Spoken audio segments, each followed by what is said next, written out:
Hello everyone, welcome to iExam B. Please subscribe to the channel and press the bell icon. Today we will discuss more details about the RBI Grade B DEPR examination and how you can strategize your preparation. So in the last video, Prachi Mam already discussed about the syllabus, the preparation strategy, the vacancies and the pattern of the examination. So you can have a look at that video. And now in this video, what we will do is that we will discuss the book list, the various resources that you need to refer to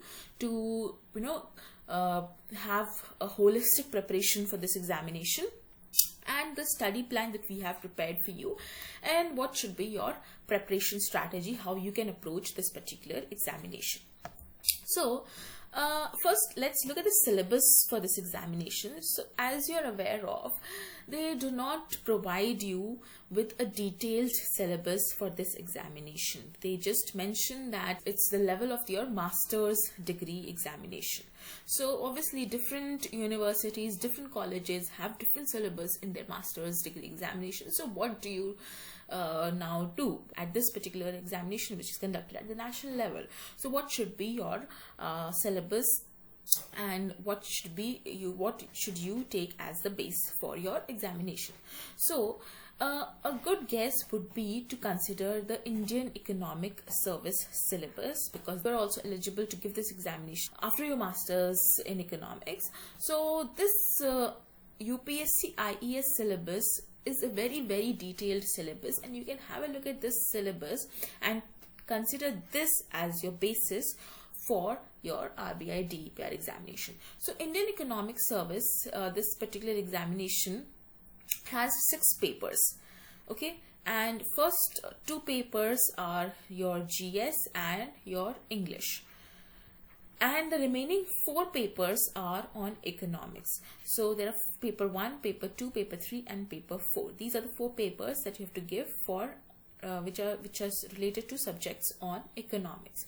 So if you look at your IES syllabus, paper 1 and paper 2, these are the 2 papers that you will have to specifically study for your RBI Depr examination, because paper 1 comprises of micro, stats and maths and some portions of mathematical methods as well, whereas paper 2 comprises of macro, which includes your international trade, growth and development, right, and the balance of payments and money and banking. So all this is part of your paper 2 in your IES syllabus. So what you can do is you can take IES syllabus as your base to prepare for this particular examination, as they do not mention any detailed syllabus in their notification. Now coming to the broad syllabus for this examination. So this has microeconomics, macroeconomics, econometrics and statistics, international economics, growth and development and public finance, which includes your current affairs, budget, economic survey. So this would be more relevant for your phase 2 of the examination, whereas all the other sections would be relevant in your phase 1. Simple questions from growth and development and international economics are also asked in your phase 1 examination. If you have to look at the books that you should refer or to complement your preparation along with the study notes and video notes that are provided to you here. So for macroeconomics, what you can do is there's a book by H.L. Ahuja and there's another book by Freund. Both of these books are really good. Freund is really good, and it clearly describes your classical Keynesian models and how these the determination of output and employment developed from classical and Keynesian, and what is the demand and supply for loanable funds, quantity theory of money. All these are things are very well explained in this book by Freund. However, you can also supplement your reading with H.L. Ahuja. Here, this is a very detailed book on these topics. So both these books are really nice on some topics or the other. H.L. Ahuja describes national income concepts in really good detail. It talks about all the three measures and what are the interrelationship between all the three measures of calculating national income, and various other related aggregates of national income. So this portion is really good, very well covered in H.L. Ahuja. Then money and inflation, all these topics are anyway covered very well in H.L. Ahuja. And for growth and development, you can either refer a book by A.P. Thirdwall or you can go to M.L. Jingan's book. M.L. Jingan has described very briefly in 2 or 3 pages all the growth and development models, what is the lacuna of all the model, and how are these models relevant in different economic scenario, whether in developed nation or in developing nation that you talk about. So you should also know, you should also be aware of how whenever you read any theory or model, you should also see how it is applicable in a developed nation or a developing nation. What is the lacuna of that particular theory and why it cannot be applied in a particular nation. Then for international economics, there's only one book, which is by Salvatore. This is a really good book, although it's a little difficult to study. So for some students who find this difficult, they can also refer to book by Krugman. Okay, both of them are equally good. Depending upon your level of reading, you can pick the book.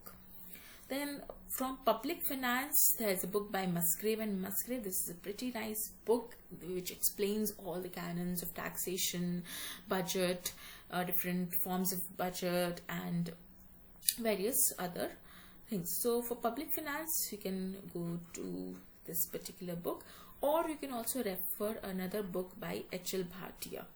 This is also a very nice book for public finance. Then for Indian economy, you can refer Uma Kapila, Ramesh Singh, or you can also refer some newspapers, economic survey, budget.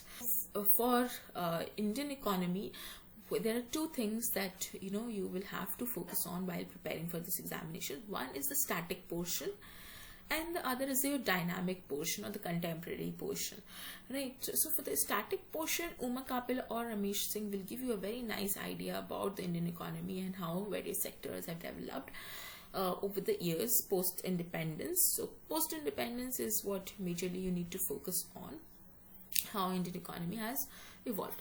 Now, economic survey, budget, all these things will give you a dynamic idea, a dynamic picture about the Indian economy and what is the current issues and how are these issues being tackled by the government. What steps have been taken by the government in order to tackle these issues. Then the next segment of macroeconomics is your money and banking. So for money and banking, the book that you can refer is by Mishkin, Economics of Money, Banking and Financial Markets. It describes all the forms of different financial markets in detail and the various instruments in financial market. All these things are very well discussed in this particular book. So RBI being, focusing on the monetary policy, being a central bank, it focuses on the monetary policy. So money and banking, this segment, you should be aware about all the static concepts in this segment very well. And after that, after reading this particular book, you can also refer to RBI Bulletin and different articles that are published by RBI to have a more better picture about the economy and what steps the central bank is taking up in this regard. Then the next segment is your microeconomics. For consumer behavior, H.L. Ahuja is a very nice book. It discusses all the different kinds of utility functions and their demand functions in detail, and how and elasticities and how consumer surplus and is derived in different market forms. So for this particular area, your H.L. Ahuja is a very nice book. For producer behavior, you can refer to Snyder and Nicholson, and for theory and value and markets, that is for different forms of market structure and how prices and output decisions are taken up in those market structures, you can refer to Snyder and Nicholson. This Snyder and Nicholson book is a relatively tough one to read, but it will give you much more numerical practice. So one thing that you have to keep in mind for this particular examination is that paper 1 is very, very numerical based, right?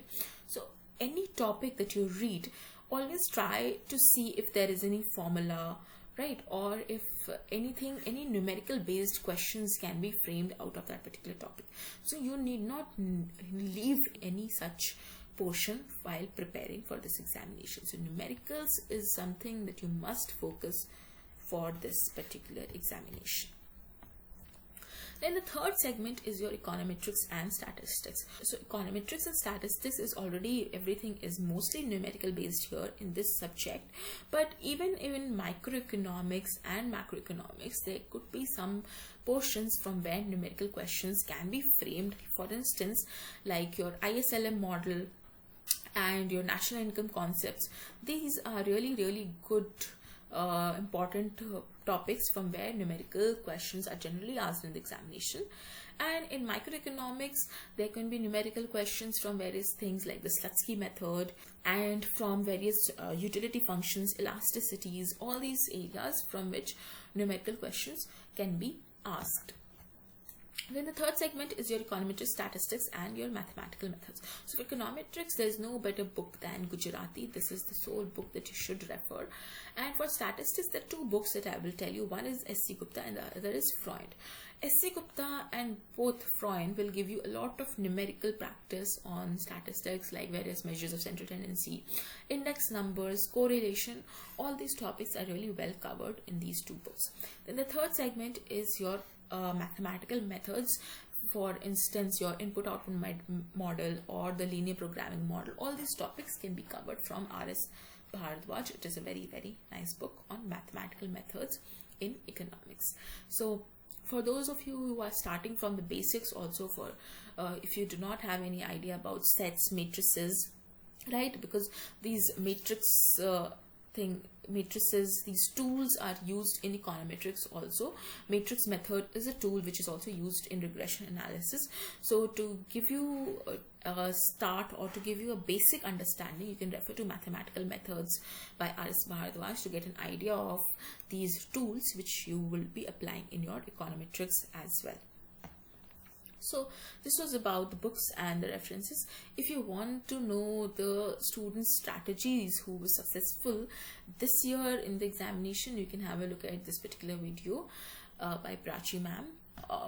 And for last year, you can also look at this particular video on our channel, where you can have more insights about what were their strategies and how they approached the examination. Now we have made a study plan, a 4-month study plan for you. You can have a look at this study plan. This is made day wise and subject wise. What topics should you cover on a particular day and from which particular subject, and how you should approach the examination. You can download the PDF of this particular study plan from the description of the video, and the live classes will begin from November 15th, so which will cover all the more important topics from economics, and also it will cover general studies, your GA portion, which is optional for you to attend. And apart from that, we will also have descriptive English classes by Dr. Sharma or by Aditi Mam. In addition to the live classes, you will have short recorded videos in the course, and PDF notes are also provided, and there are several practice tests that is given to you. So these are about 4,000 plus questions that are there in the course, which comprises of questions which is below the videos, like the concept check questions, several videos. Then you have chapter tests, you have section tests, like for microeconomics you have a different section test, for econometrics you have a different section test, and then you have mock test, which will give you the feel of the examination.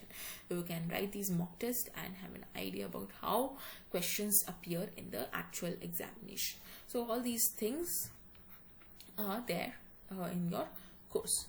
The results have been out, and we are proud to say that there are 8 selections from DEPR. Now, if you have further any queries, you can call on this number, or you can also mail us at this particular email ID, or you can visit our website for further information. Thank you.